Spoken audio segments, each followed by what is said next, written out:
बोलता हूँ मतलब छत्तीसगढ़ में अगर तुला फेमस होना है हाँ। रील में, इंस्टाग्राम में या तो यूट्यूब में, तो सबसे शॉर्टकट तरीका है भाई शादी कर ले और डौकी डौका रील बना, डौका डेली कंटेंट डाल यूट्यूब में। मतलब मोर डौकील धर के मैके जाता हूँ, मोर डौकील धर के मंदिर, हाँ मोर डौकील धर के खेत जाता हूँ, बस वही पूरा भाई। व्यूज इतना तगड़ा 500,000 व्यूज इस तरीके। तो दोस्तों, अगर छत्तीसगढ़ में फेमस होना है और फेमस के साथ साथ पैसा भी कमाना है तो शादी के बाद ब्लॉग वीडियो बनाना शुरू कर दो।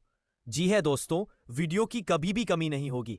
आपको यह नहीं सोचना होगा कि आज क्या वीडियो बनाया जाए, कंटेंट ही कंटेंट।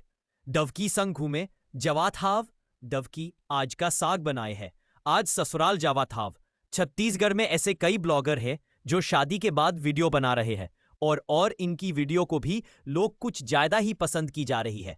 छत्तीसगढ़ में कितनों उदाहरण है भाई, रानी सागर, राजरानी, विनोद, सोनिया, वर्मा जैसे और भी बहुत। तो दोस्तों, आपको भी फेमस होना है तो वीडियो बनना होगा, तो आप भी वीडियो बनाएं। डवकी दिखा दिखा सीजी के नंबर 1 ब्लॉगर बन गए तो तुम भी बनाओ।